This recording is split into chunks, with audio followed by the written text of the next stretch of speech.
Coming up on Point of View, Tori Yorgi just celebrated her 2-year anniversary as a reporter at WTAE and is now on her way to a new station and community in Baltimore. What has she learned from her time in the Still City? And now, with over 5 years of experience in TV news, what can aspiring reporters look forward to as they start their own journey? This is POV.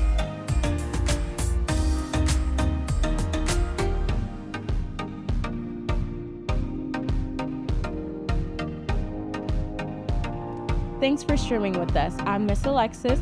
Joining us in the studio today is Tori Yorgi. Yorgi graduated from Penn State with a bachelor's in broadcast journalism and spent 3 years as a multimedia journalist at WSAZ in Charleston, West Virginia, before moving to Pittsburgh.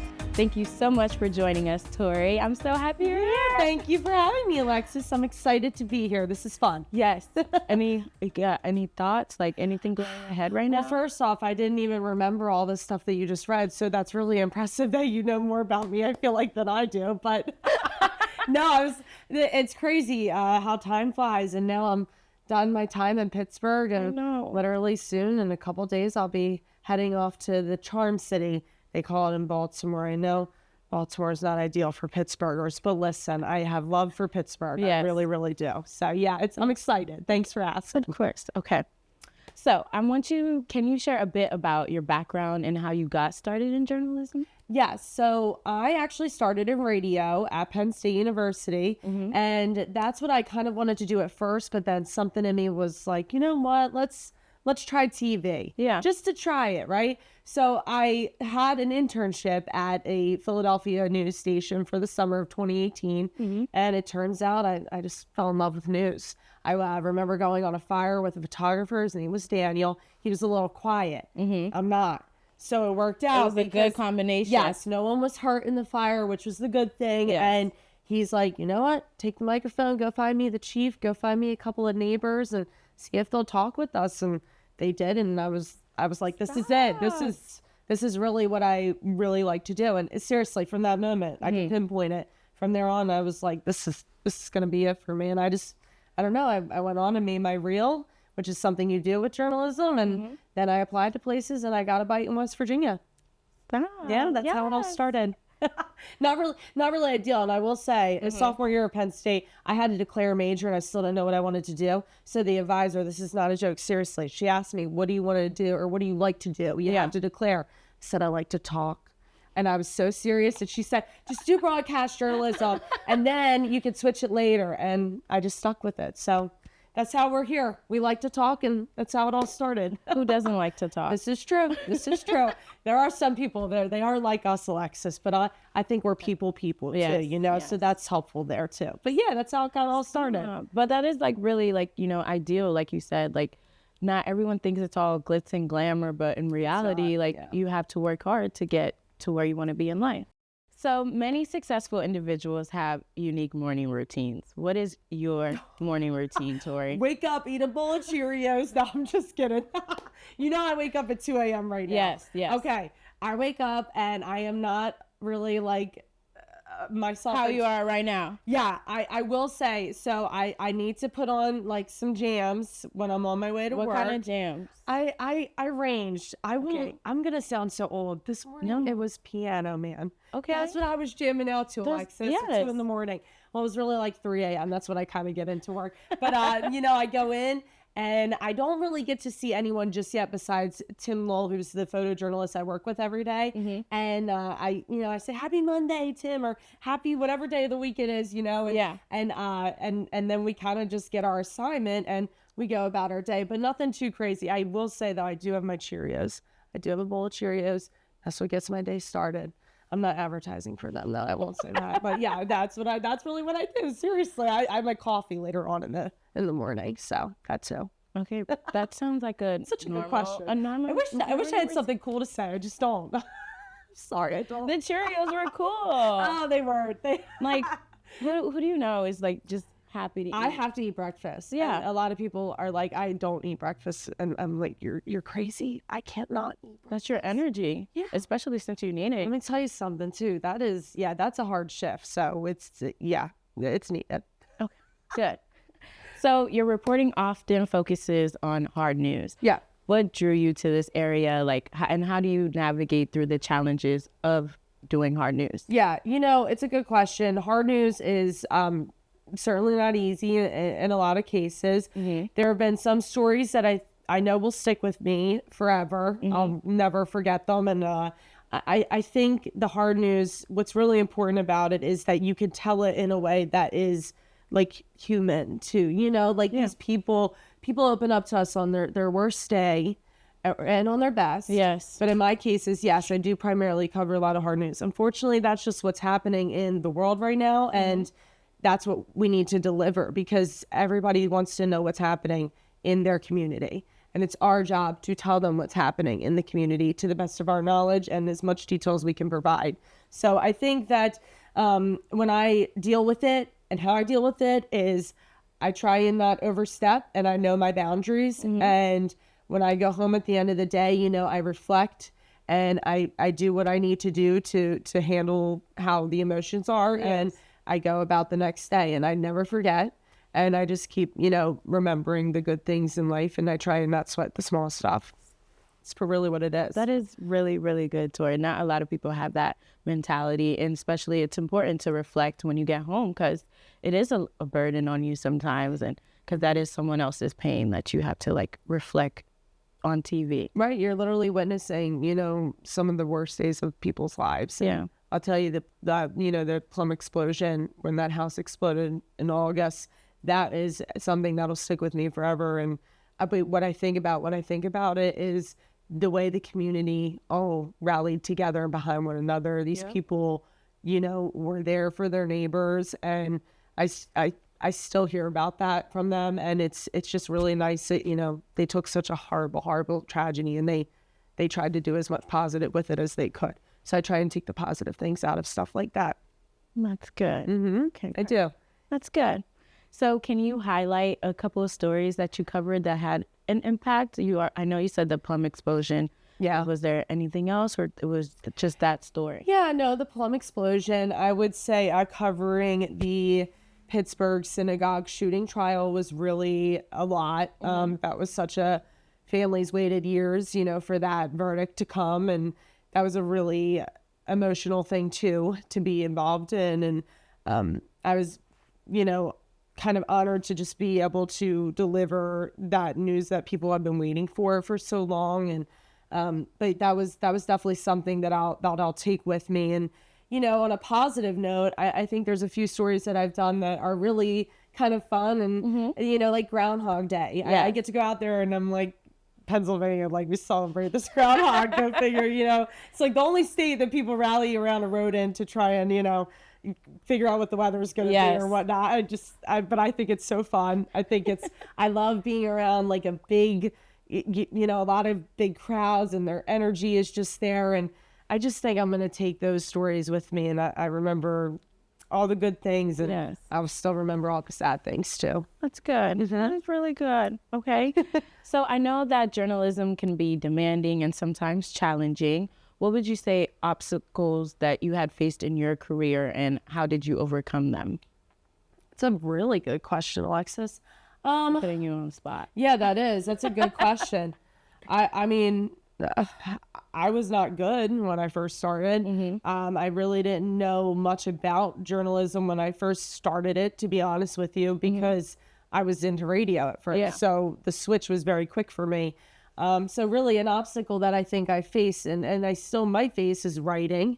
I try, and you have to write to engage with the viewer and be creative. And, why should I care about a story that's in a whole other area? Yeah. And I don't have family there. I don't have anyone there. Why should I care? That's kind of how I think about the viewers and how they might think. And so I try and write to engage everyone I can. That's an obstacle that I'm still kind of battling to this day, years into the business. But I guess right out of college, the toughest thing was confidence for me, because I just... Are you serious? Yeah. No, yeah, I appreciate you saying that. But yes, I was not confident. Okay.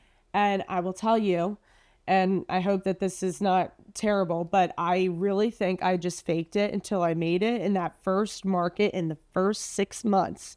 I will not, after 6 months, I felt like I was good. But in my first 6 months, I really was like, Tori, you can do it. Just act like you can do it. Just act like it. And then I don't know. It just was one of those things. Maybe it's that imposter syndrome or whatnot, but, you know, and you get so like caught up in your head if you're an overthinker, like most of us are. And, you know, I was doing stories and I would get the interviews, but I wouldn't get like the why, the what, the when, like very simple things. So there was a lot of challenges that I personally faced that I think I hope other aspiring journalists don't have to face, and maybe me talking with them and sharing this will help them a little bit. Yeah, just little things, you know. Overthinking was my biggest thing, though. I think I always had the confidence deep down. I just doubted myself a little bit, but we don't do that no more. We do not self-doubt no more. That's why have all the confidence it's in the rearview mirror now. Thank you. So building reliable sources is crucial for a journalist. How do you go about establishing and maintaining relationships with your sources? I think that it's just important to be authentic and genuine. I think that when you open up to people and aren't just wanting something every time you talk with them, that's really important. So I try and, you know, call people. Like I'll take, you know, a couple minutes out of my day and I'll check on someone. And it's easy for me because especially in Pittsburgh, all these people are so nice. Yes. Like it's so nice and it's nice talking with people. And that goes back to our being people, right? Like I'm a people person. So like my job doesn't even feel like a job because I love talking with other people. So I just try and talk with people, and, you know, patience I think is important too. And you can't just expect people to be giving you tips and story ideas right off the bat because it's just not realistic, you know. Patience and definitely genuine and authenticity is really important with that. But yeah, that's what I do. I call around and I see what's going on, and, you know, we have fun. It's fun. But that's still good, you know, to check up on those people, because at the end of the day, they're probably thinking the same thing. Like, hey, let me check on Tori, see how she's doing. And I'm pretty sure that helps you out too. Like, it does, yeah. It feel better. It's a win-win, right? Because you gain a friend. Yeah. And then, like, you also gain someone that is well-known in the community or is going to give me a story that might be really important to tell. Yeah. And I still have people in West Virginia that I talk with. So, yeah. So with the rise of misinformation, how do you approach ensuring accuracy in your reporting? Right. I make sure that I double check everything. Okay. Even today with which is a very simple road story, reread press releases, go back and check with people. See, the thing about journalists, we're essentially messengers, right? I'm not telling you to be careful on the roads, but PennDOT is telling me that I should tell you to be careful on the road. So I'll say to the viewer, PennDOT says you guys should take it easy when you go out and travel today because the roads are really slushy or are snow covered. For example, I never try to be the person telling anyone what to do or anyone what's going on. I'm simply kind of trying to be a messenger and taking important information from a credible source. I can name that source and give that source to you, and then I'll give you the information that this source is telling me. To continue off, like, what advice would you have for consumers that are trying to, like, find the correct information? Like, what proves to them it is a credible source? Yeah, I mean, it's going to depend on what you're going for and who you're, like, looking at and all that. I always say finding someone that you have trusted in the past and continue to trust, and the reason you trust them is because they do give you where they got the information. You know, someone in my family, and they do this a lot to me. I think they mess with me because I'm a journalist, but they'll say, well, I read this. Where'd you read it? Yeah. Who gave it to you? Is it a .gov? Is it a .org? Yeah. Is it Wikipedia? Like, you know, there's a lot of differences there. And I know with me, every time I make a tweet, every time I make a post, every time I'm talking on air, I definitely try and remember to always say PennDOT says, or Allegheny County schools say, or whatever it may be. Pittsburgh Public Schools, I probably should have said, but you know what I mean? Yeah.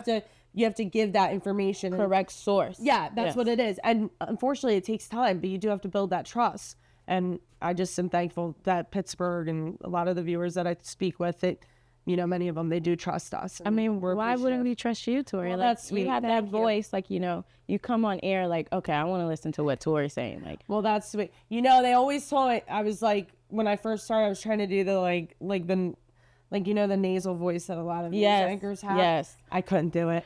I just couldn't do it. And I was like, man, I really wish I could do this voice. And then I had my anchor, Tim Ear at West Virginia, and he's like, just be you. Just be you. And they'll either like you or they won't. And I remember someone else telling me, if everybody likes you in this job, you're probably not doing it right. So, we take it in strides, Alexus. But I appreciate you saying that. Thank you, because I did work on that, just being me. Yes, and that's important, especially when you're. And that might be another obstacle too that you were talking about, because I really did try and do the news anchor voice, and it didn't work out. No, I sounded horrible. Just by being you, it worked out perfectly. Yep, and people relate to you more when you can just have a conversation. It's very hard for some people too to be able to have a conversation in front of a camera. It's nerve-wracking, but you have to just act like you're literally talking to your neighbor, your grandma, your mom, whoever. That's what I do. So how have you seen the landscape of news and journalism evolve during your career? And what do you think the future holds for the industry? That is so crazy, because I was just thinking about that the other day. Streaming. Okay, yes. Really huge. big. Even podcasts are like TikTok. And there are so many things. And part of me is, we're required to have social media.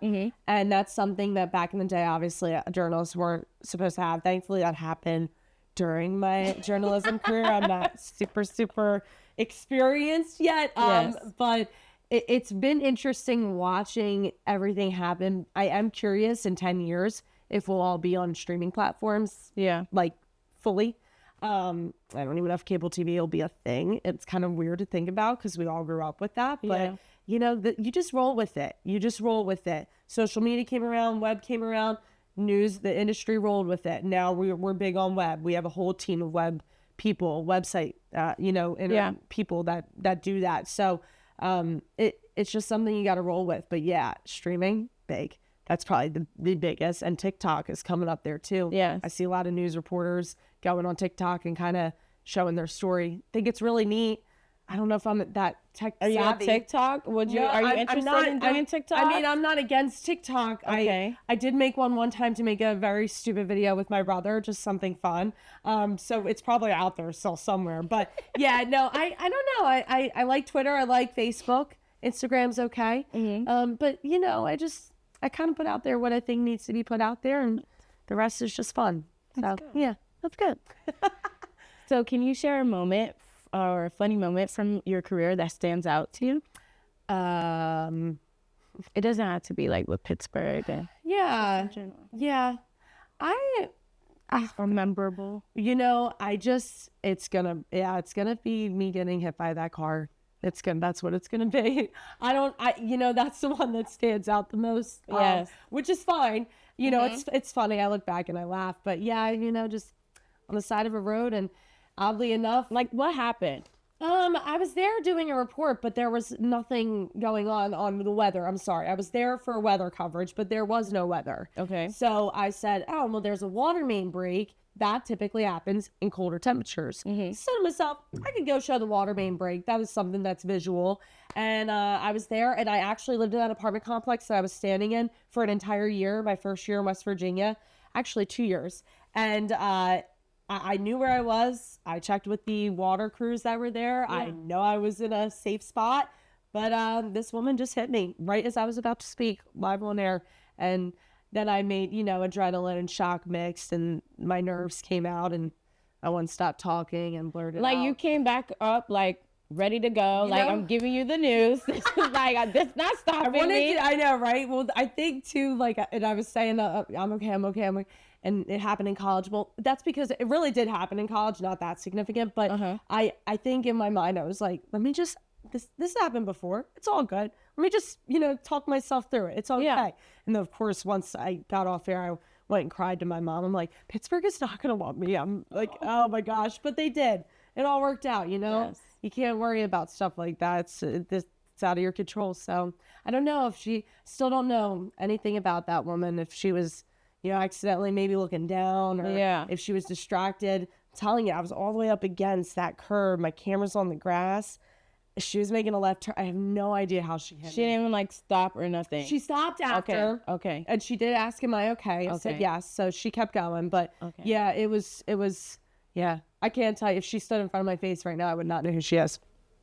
I really wanted, it was crazy. But that's the most craziest thing and the most memorable thing that I got so far. Really hope I find something else though. That's gonna top it, because you're more than the girl who got hit by a car. I appreciate it. Thank you. That's what we're working towards. But yeah, that's it. That's definitely the one.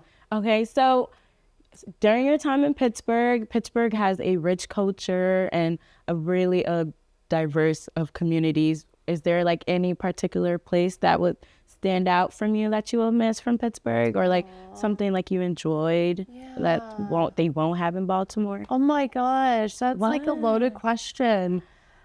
Like, what are you gonna miss about this still city? I'm gonna miss the Pittsburghers. I mean, that's what I'm gonna miss. Everyone here is so nice. You know, you come to a city, you think everyone's gonna be so kind of rude. Yeah, because you're a newbie. From a city, a big city, and outside of Philadelphia, you know, that's where I grew up. And not saying that all Philadelphians are mean or anything, but it's just the culture there. You know, we're trying to get our day going. We don't have time to make small talk, and it's just not like that in Pittsburgh. I'm gonna miss that. These people are so nice, and they welcome me, even as that crazy girl that did get hit. And they just embraced me, and they've let me be me. I say really crazy things on air sometimes, really corny stuff that, like, I'm almost like, oh my gosh, I can't believe I just said that. That was really embarrassing. And they like laugh with me. Or even if they laugh at me, as long as they're laughing, I don't care. That's what I think is fun. So yeah, I don't know. I'm gonna miss a lot about Pittsburgh though, and I'm really gonna miss that skyline.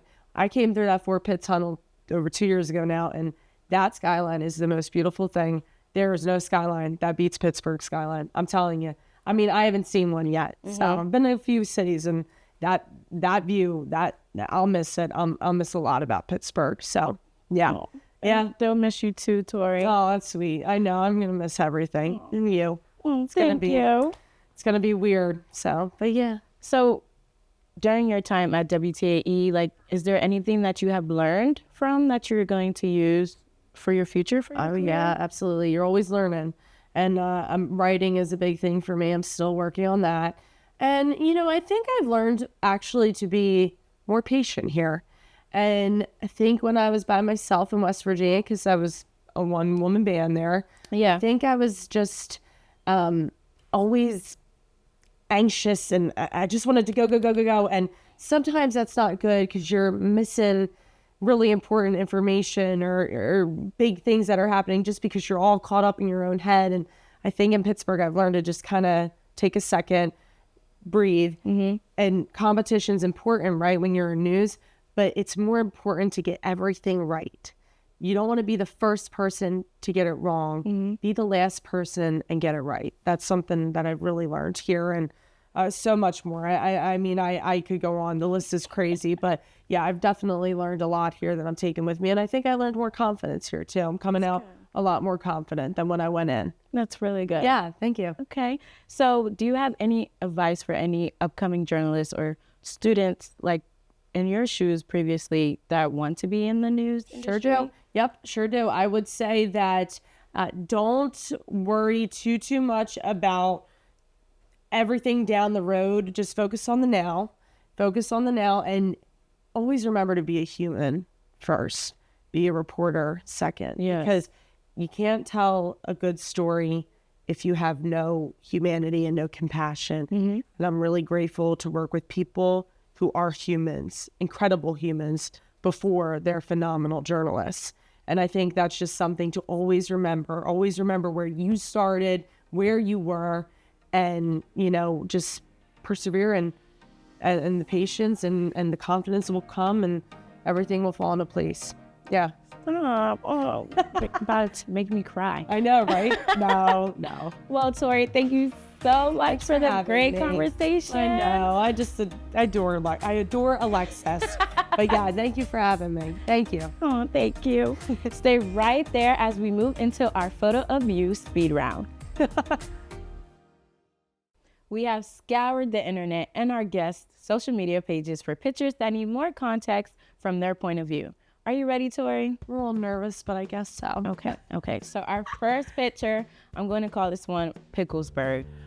Was this your first Picklesburgh? That was my first Picklesburgh, my first time holding a big pickle like that. No, I have never, that is such a Pittsburgh thing. That is such a Pittsburgh thing, and I loved it. It was everything pickle. It's crazy. They just love pickles here, and Do you like pickles? I respect it. I feel like I have to now. I mean, I like them a little bit. I've tried them since being in Pittsburgh, but no.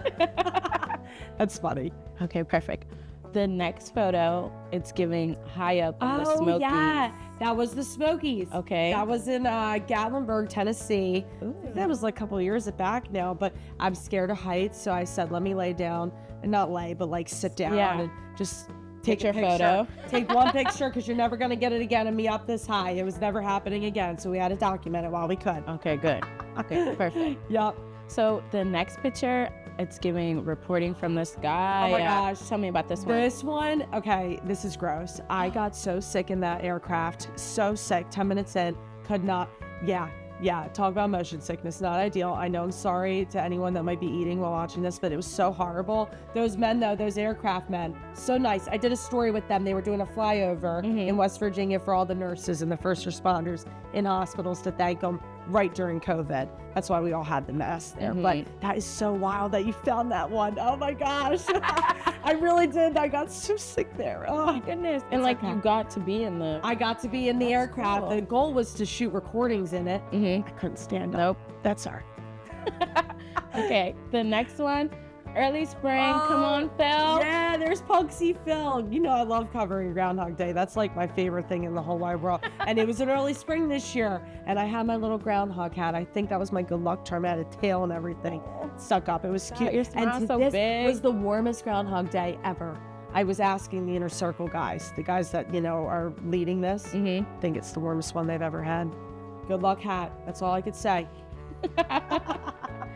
Okay, so the next one is Hanging with Ellen. Oh my gosh, in that jacket. Yes. That was after I got hit by the car in West Virginia, and Ellen had me on her show, and she handed me that darn jacket, and I still have it hanging up in my closet. No, I have no idea where I'm going to wear that thing. That looks like it's Christmas. Let me tell you something that was really heavy and warm. I did put it on a couple times, and we took our pictures. I got to get a shadow box or something with it, but I don't know what to do with it. It's just kind of hanging in the closet, but it's a good memory, and it's funny because it's really funny. It looks really cute. Yeah, it was cute. It was a good idea. You know her, she's so funny. Yes. So it didn't surprise me. Perfect.